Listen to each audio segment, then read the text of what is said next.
Hello friends, आज मैं आपको बताऊंगी कि समाज शास्त्र क्या है। What is sociology.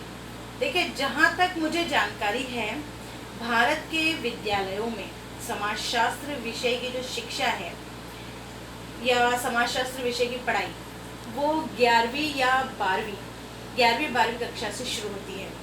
और वो भी मतलब अधिकांश विद्यालयों में नहीं है ये सुविधा। और अधिकांश छात्र छात्राएं जो हैं वो फर्स्ट ईयर में आके, आर्ट्स में फर्स्ट ईयर में आके इस विषय का अध्ययन करते हैं, समाजशास्त्र विषय का। और बहुत सारे छात्रों में यह भी धारणा व्याप्त है कि यह काफ़ी आसान सब्जेक्ट है, आसान विषय है, इजी सब्जेक्ट है और इसमें आसानी से नंबर स्कोर किए जा सकते हैं। देखिए, तो मैं इस बारे में आपको ये बता दूं कि समाजशास्त्र बेशक आसान विषय है, लेकिन जब आप समाजशास्त्र के शब्द की जो धारणा जिसे मैं समझाऊंगी, जिसे आप समझेंगे, तब आपको पता चलेगा कि समाजशास्त्र में जब आप किसी भी विषय का अध्ययन करते हैं तो आपको उसे क्रमबद्ध तरीके से, सिस्टमैटिक तरीके से समझाना होगा या लिखना होगा, तभी आपके नंबर अच्छे स्कोर करेंगे। तो सबसे पहले मैं आज बताऊंगी कि समाजशास्त्र क्या है, व्हाट इज सोशियोलॉजी। देखिए, यदि समाजशास्त्र की शाब्दिक संरचना देखें तो ये दो शब्दों से मिलकर बना है। एक है सोशियस और दूसरा है लोगोस।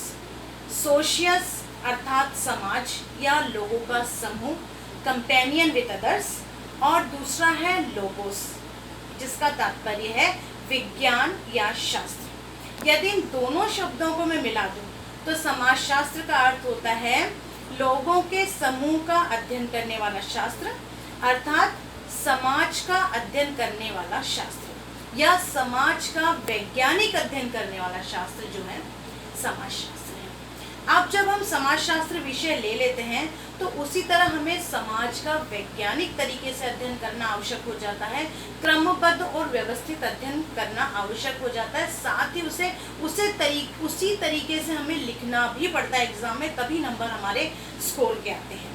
ठीक है, अब मैं आपको बताना चाहूँगी कि समाजशास्त्र के बारे में बहुत सारे समाजशास्त्रियों ने कई परिभाषाएं भी दी हैं। वैसे तो मैं आपको पहले भी बता चुकी हूँ कि हमारे इस विषय के जो जनक हैं वो फ्रांस के समाजशास्त्री हैं, बहुत बड़े, ऑगस्ट काम्टे, जिन्होंने इस विषय की नींव रखी।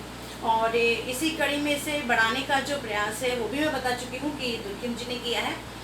समाजशास्त्र के लिए बहुत सारे समाजशास्त्रियों ने अलग अलग परिभाषाएं भी दी हैं, जिसमें वार्ड महोदय का कहना है कि समाजशास्त्र समाज का विज्ञान है।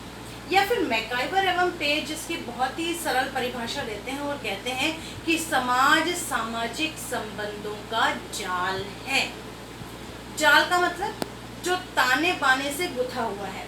और इसी तरह हमारा समाज भी जो है कई संबंधों से, हमारे कई सामाजिक संबंधों से एक दूसरे से जो है वो जाल नुमा तरीके से गुथा हुआ है। और इसका अध्ययन जब हम करते हैं इसका मतलब हम समाजशास्त्र पढ़ रहे हैं। और मैकाइवर एवं पेज ये भी कहते हैं कि समाजशास्त्र की अध्ययन वस्तु जो है वो सामाजिक संबंध ही है। इसका मतलब ये हुआ कि जब समाजशास्त्र सामाजिक संबंधों का अध्ययन करता है तो वो समाजशास्त्र है।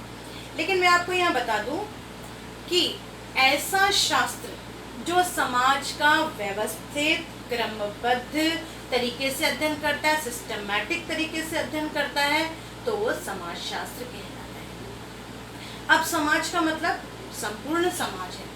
समाजशास्त्र किसी एक पक्ष का, एक पहलू का अध्ययन नहीं करता, पूरे समाज का अध्ययन करता है। समाज से संबंधित प्रत्येक तथ्य का अध्ययन करता है। समाज से संबंधित विभिन्न समस्याओं का अध्ययन करता है। समाज से संबंधित विकास की जो अवधारणाएं हैं उनका अध्ययन करता है। सामाजिक परिवर्तन का अध्ययन करता है।